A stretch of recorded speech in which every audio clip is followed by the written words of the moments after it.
விடுமுறை தினத்தை முன்னிட்டு திருச்செந்தூர் சுப்பிரமணிய சுவாமி கோயிலில் பக்தர்கள் கூட்டம் அலைமோதுகிறது.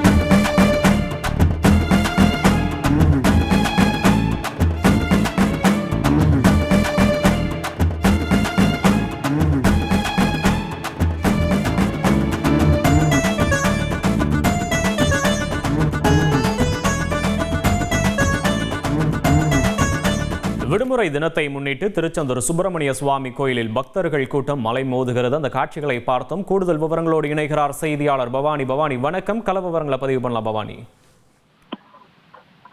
கண்டிப்பாக முருகனின் அறுபடை வீடுகளில் இரண்டாம் படை வீடாக விளங்கி வருகிறது திருச்செந்தூர் சுப்பிரமணிய சுவாமி திருக்கோயில். இந்த கோவிலுக்கு நாள்தோறும் ஏராளமான பக்தர்கள் வருகை தருவது வழக்கம்.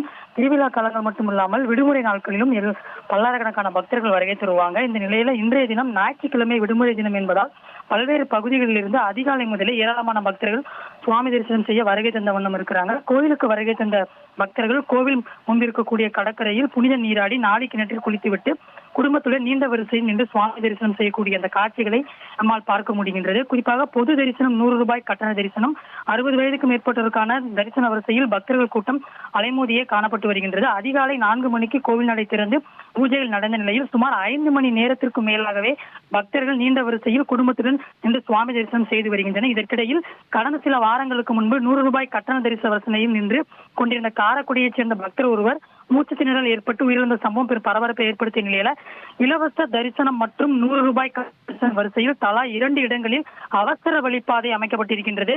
தரிசனத்திற்காக காத்திருக்கும் பக்தர்களுக்கு அவசர உதவி தேவை என்றால் இந்த அவசர வழிபாதையில் நின்று அவர்களை மீட்க நடவடிக்கை எடுக்கப்பட்டுள்ளதாக கோவில் நிர்வாகம் சார்பில் தெரிவிக்கப்பட்டிருக்கின்றது. மேலும் திருச்செந்தூர் கோவில் வளாகம், கடற்கரை பகுதி, நாளைக்கிணறு, முடிக்காணிக்க செலுத்தும் இடம், பேருந்து நிலையம் போன்ற பகுதிகளில் அதிக அளவில் பக்தர்கள் கூட்டம் அதிகரித்து காணப்பட்டு வருவதை நம்மால் பார்க்க முடிகின்றது.